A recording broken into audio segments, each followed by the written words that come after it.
నేను 'ఓం శాంతి' అని జెప్పేసి ఒక షార్ట్ ఫిల్మ్ తీస్తున్నానని చెప్పాను గదా! ఆ షార్ట్ ఫిల్మ్‌లో ఏంటంటే మెయిన్ క్యారెక్టర్ ఏంటంటే డబ్బు తీసుకొని తనకొక కార్‌లో యాక్సిడెంట్ అయితే, ఆ యాక్సిడెంట్‌లో చాలా డబ్బు దొరుకుతుంది. ఆ యాక్సిడెంట్‌లో అయిన వ్యక్తి చచ్చిపోతే, ఆ డబ్బు తీసుకొని ఈ వ్యక్తి పారిపోతాడు. అందుకని ఏంటంటే ఆ షార్ట్ ఫిల్మ్‌కి డబ్బు కావాలి. ఫేక్ నోట్స్ కావాలి. లేదా ఒరిజినల్ నోట్స్ అయినా కావాలి. ఒరిజినల్ నోట్స్ పెట్టేంత స్థాయి, స్తోమత మనకిచ్చేవాళ్ళు ఎవరు లేరు. కాకపోతే ఆ షార్ట్ ఫిల్మ్ పండాలన్నా అంత డబ్బు చూపిస్తేనే మనకి ఆ యొక్క నేచురాలిటీ అనేదొస్తుంది. ఫేక్ నోట్స్‌ని ఎలా సంపాదించాలి ఏంటనేది నాకర్థం కాలేదు. అమెజాన్‌లోను, ఫ్లిప్‌కార్ట్‌లోను ఇతరత్రా ఈ కామర్స్ సైట్‌ల్లో అన్నిట్లోను వెతికాను గానీ అక్కడేంటంటే ఏదో చిన్న చిన్న నోట్ల కింద బండిల్స్ అంటే రూ. 20వి, రూ. 100వి, 500, 2000 ఇలా వన్ ప్యాక్ కింద అమ్ముతున్నారు తప్ప బల్క్‌లో అమ్మట్లేదు.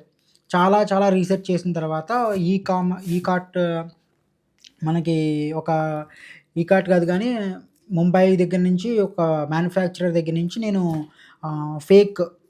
500 నోట్స్‌ని 100 బండిల్స్‌ని తెప్పించాను. అలా తెప్పిస్తేనే మనకి నేచురాలిటీ ఉంటుందండి. ఇప్పుడు దాన్ని అసలెలా ఉందో నేను కూడా చూడలేదు ఇప్పటివరకుని. ఈ ప్యాకేజ్ వచ్చింది. ఈ ప్యాకేజ్‌ని ఒకసారి విప్పి ఆ ఫేక్ నోట్స్ ఎలా ఉన్నాయో చూద్దాం.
ఎక్కువే ఇచ్చాడు. నేనైతే 100 బండిల్స్ బుక్ చేశాను.